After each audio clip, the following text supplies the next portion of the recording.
always adjusting and balancing as a result of your free choices. Every condition in your life is a result of karma you've generated up until now. Your body, your weight, your health, your relationships or lack of relationships, your monetary success or lack of success. All karmic.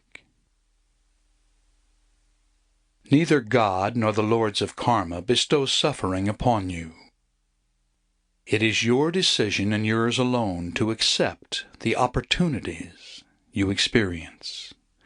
You and you alone are responsible for everything that has ever happened to you. You are your own judge and jury. On a higher level, you know that to progress, you must learn. And the fastest way to learn is by directly experiencing the consequences of your actions. Now, this being the case, there is no one to blame for anything that has ever happened to you. In fact, the concept of blame is incompatible with karma.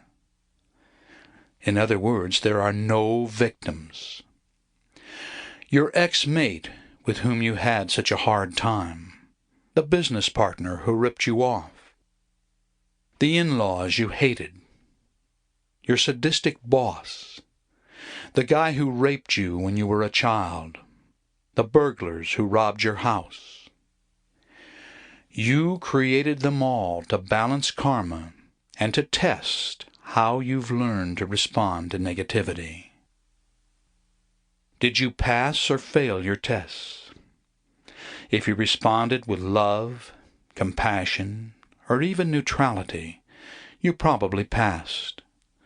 But if you responded with anger, blame, or hatred, you probably failed and will have to be tested again in a future life. In relationship conflicts, if one person learns and the other doesn't, the one who learns has resolved the karma. The other person will go on to find someone with a karmic configuration matching their need to learn. Often when balancing karma, you don't have to wait for the next lifetime for a new learning opportunity.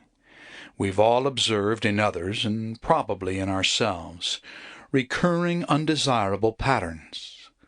This is a situation of learning through pain until we finally know intuitively that what we're doing doesn't work. The law of grace supersedes the law of karma. This means that if you give love, grace, and mercy, you will receive the same in return.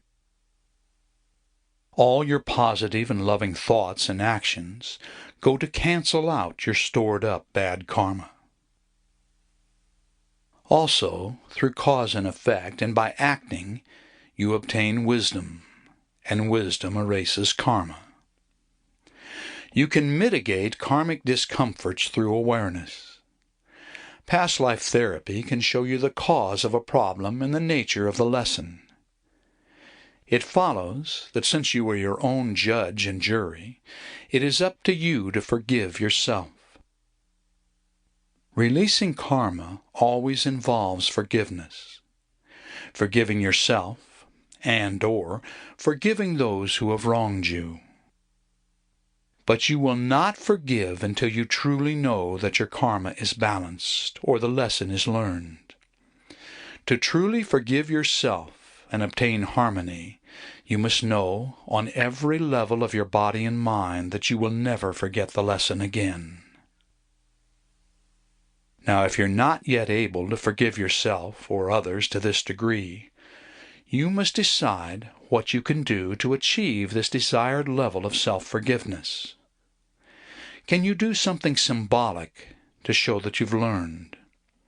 In working with people in past-life therapy, I've found that what I call symbolic restitution can be very powerful. As an example, a woman who could not have a baby in this life was told that there was nothing medically wrong with her or her husband.